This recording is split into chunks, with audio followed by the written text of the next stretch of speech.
Good afternoon, everyone. This is your vice captain speaking.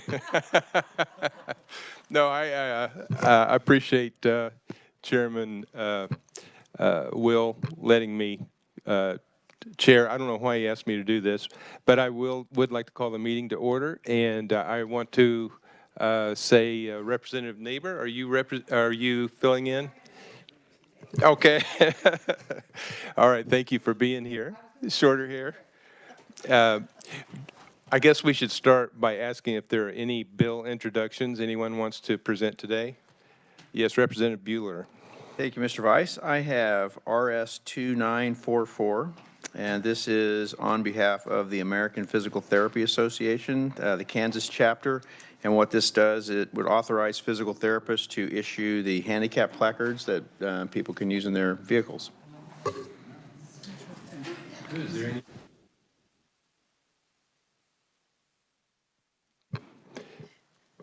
Any other bill introductions?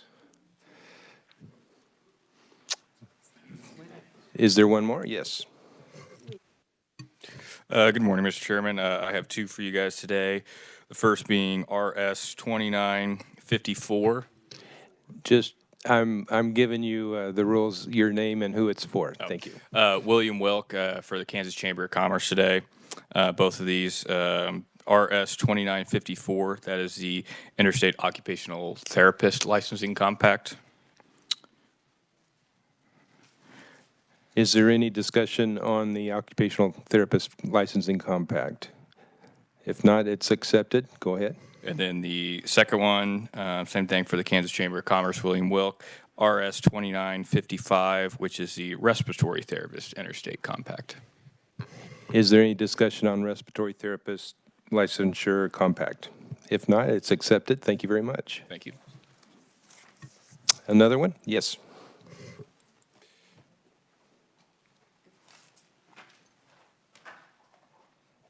Thank you, Mr. Chairman. John Monroe here on behalf of Cortera, and I would like to request RS 2505, and it allows for emergency or e-kits at private psychiatric hospitals. And that would be e-kits, you said? E-kits, yeah, emergency kits. What would that include? So those would, this would be an agreement with the Board of Pharmacy, but special medication would be allowed on site for the geri-psych patients that we have at our facility. Very good. Any questions on that? Okay, thank you very much. It's accepted. No questions. Anyone else have a bill introduction today?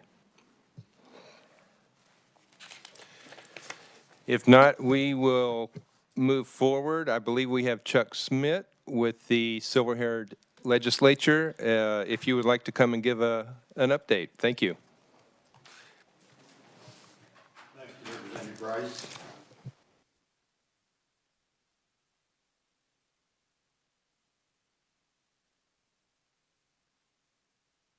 Oh, I'm sorry.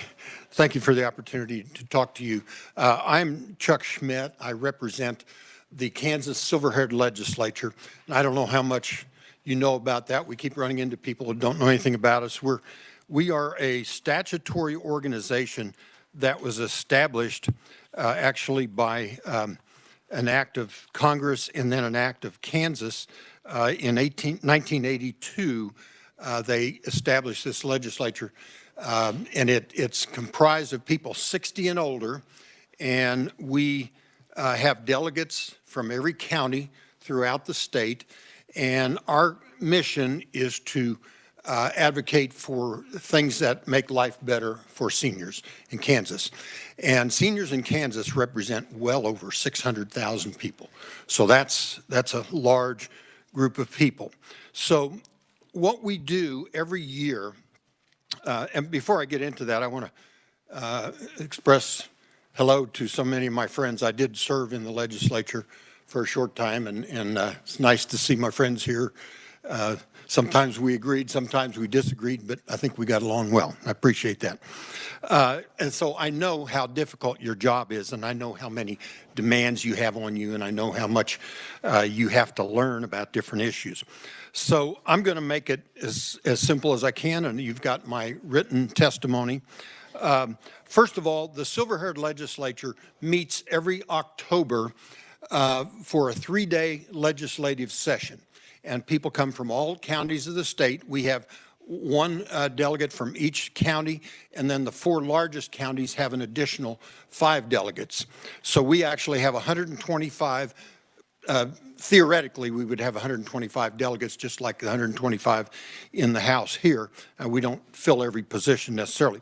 And at that time, we debate and discuss and then vote on the issues that we think are most important to senior Kansans. And then we present that and advocate for those issues within the legislature and within the agencies that deal with that. And so you can read more about what we stand for, what we are as a legislature. And by the way, we are a bipartisan group. We don't deal with party affiliation, we deal with issues. And so the way we get these issues is we go around to senior centers, talk to people and say, what are your concerns? What is important for seniors in Kansas? And so here were the 5, and there were lots of issues, but we narrowed it down to 5 main issues that we voted on and debated and then settled on. And I'm saying these not necessarily in the order of their importance, but I just have them in an order. Number 1, medical cannabis. Seniors particularly have an interest in this.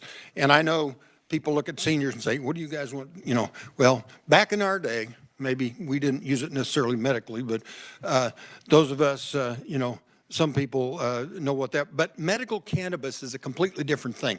We're not talking about legalizing marijuana. We're talking about cannabis that can help with certain diseases and pain and things like that. And we want it to be tightly regulated. And one of the things we have decided we wanted to support Senate Bill 294, which was introduced last year, and we're going to push for that. And we agree with most of what's in there. And you would not be able to get the cannabis but with a doctor's prescription. You get them from a pharmacy. There's an advisory group that is established that reviews the process. And so we would like to have a role in that advisory group also. So that's a big issue for us. And in the latest Kansas survey results from the Docking Institute that the Fort Hays State University does every year, more than 70% of Kansans are in favor of this. So it's not an issue that is you know, limited to any age group or anything. Property tax relief. I know you've never heard this before, but people want property tax relief, okay? And I think we all do, but we also understand some realities. So what we decided, what we debated and came to a conclusion is we would support something similar to Senate Bill 215, which actually what it does is for seniors, it raises the income limit for the homestead property tax rebate. Because as we know, you know, income is relative to inflation and things have changed.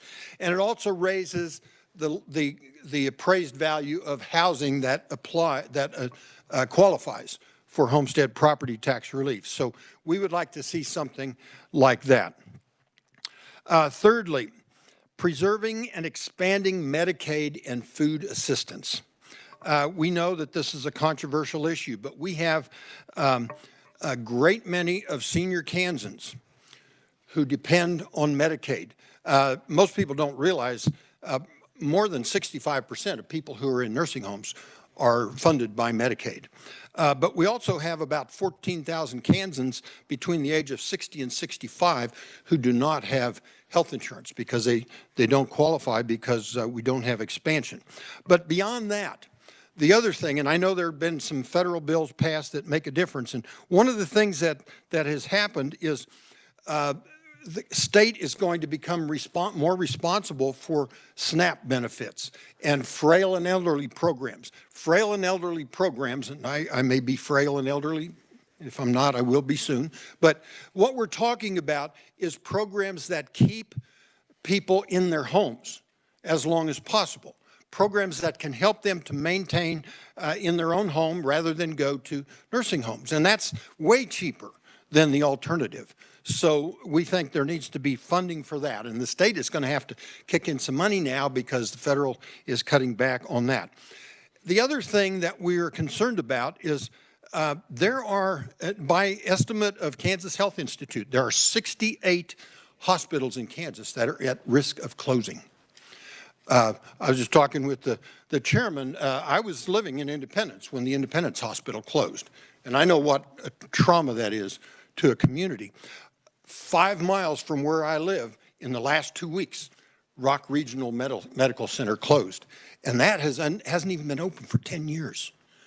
So there are some issues there, and you know, Rock Regional isn't as critical as maybe something in a more remote part of the state. And that's another problem that elderly Kansans have, is getting to medical care. And I'll address that in the next issue, which is transportation. Transportation for elderly. That's another part of keeping people in their homes. They may not be able to drive, or they may not be able to drive regularly. And there are some cities and counties that have excellent transportation programs to take elderly to appointments, to doctor's appointments, to groceries, whatever they need to do. And those things help keep them in the home. The problem is those cities and counties, many of them can't maintain. They need grants. They need either federal or state grants to be able to do that for the cost of, you know, the vehicles and the drivers and all of elderly transportation in the Department of Transportation, and are trying to get some things done there. And then finally, protecting voting rights for Kansas seniors. It was very emphatic that our delegates said, and again, this is a bipartisan group. They do not want any restrictions, any more restrictions on vote. They want voting to be as simple and as easy as possible. They are opposed, and they came out and said they're opposed to the ending of the 3-day waiting period for mail-in ballots. I know that passed. I know that's also in litigation right now, but we know how undependable the mail is, and we think that should stay. We are opposed to eliminating drop boxes. We are opposed to shortening early voting and those kinds of things. All of those things make it easier for seniors because they have other issues they have to deal with. Mobility issues, transportation, all of those sorts of things. So that pretty much wraps up what we have decided are the most important issues for Kansans, for senior Kansans, and we hope you consider that. We appreciate the opportunity to present that to this committee every year, and then we'll be going to the relevant committees and the relevant agencies to talk about furthering that. So with that, I stand for questions. Thank you, Mr. Schmidt. Committee, are there any questions? Yes, Representative Ruiz. Thank you, Mr. Chair. Good to see you, Chuck. Good to see you. You were talking about the lowering of the property taxes and just some tax relief for seniors and with property taxes. I know there are just not even a handful of counties who are also trying to lower property taxes for seniors. And you're asking for the state to also do the same thing. Am I correct? Yeah, okay. So it'd be like, some seniors might get two. Yeah, well, and you know, we used to have ad valorem property tax relief, and a return to that would be wonderful, but I don't know if that's realistic, but that would help. Mm-hmm. That would help the local communities as well, yeah. Okay, great, thank you.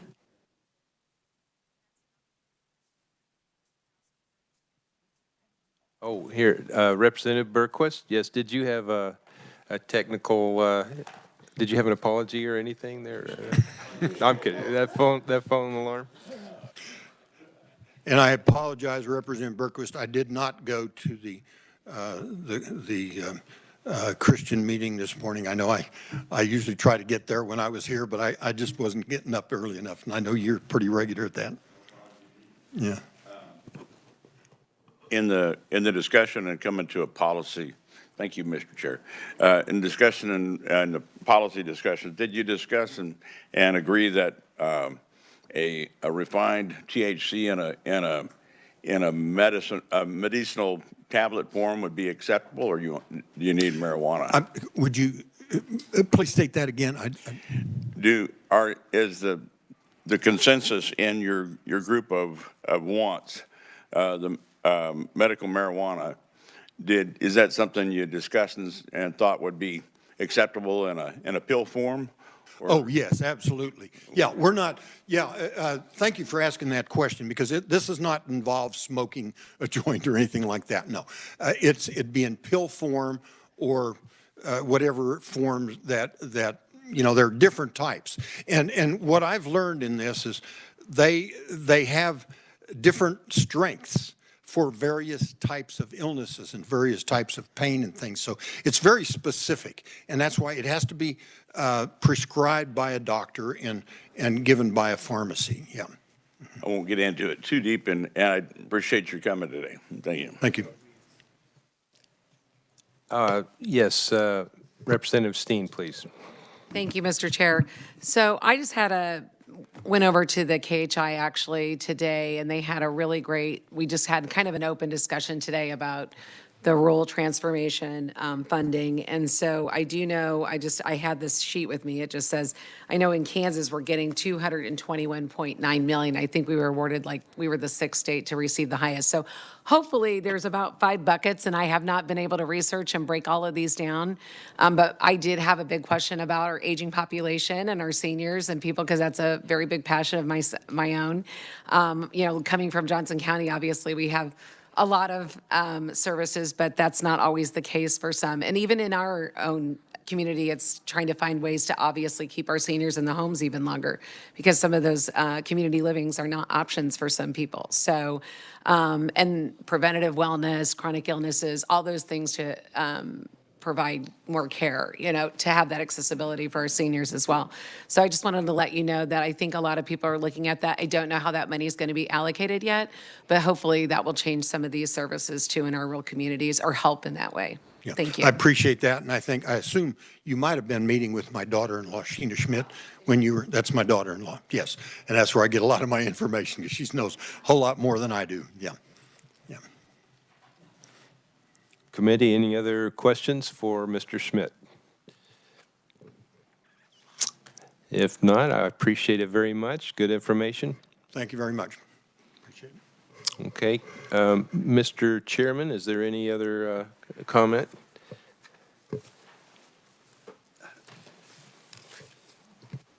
No, committee, just hang on. We're kind of in a lurch with our bill introductions and all this kind of stuff. We're going to try to figure out an agenda for next week. And right now we're waiting for bills to trickle into work and all that kind of stuff and get assigned and bill numbers and all that kind of stuff. So it's just going to be fluid. So pay attention to your agenda. We'll be letting you know what's going on as soon as we start getting these in. We tried to get a jump on it, but the process isn't letting us do that very well. So thank you, Mr. Chairman. Thank you. Yeah, I think next week we're going to be pretty busy with some hearings, and it'll be pretty active. Any other business for the committee? Yes, Representative Carpenter. Thank you, Mr. Chairman. And just for everybody's information, we have had to push off the nursing compact bill until the following Thursday, a week from this Thursday. So it's 2 weeks from today. We had a very ambitious schedule to get it done the 22nd, and it just has not came together like we thought. So, but we are shooting for the next Thursday, so stay tuned. Any other comments? Okay. Well, if nothing else, we'll consider ourselves adjourned until Tuesday. Thank you.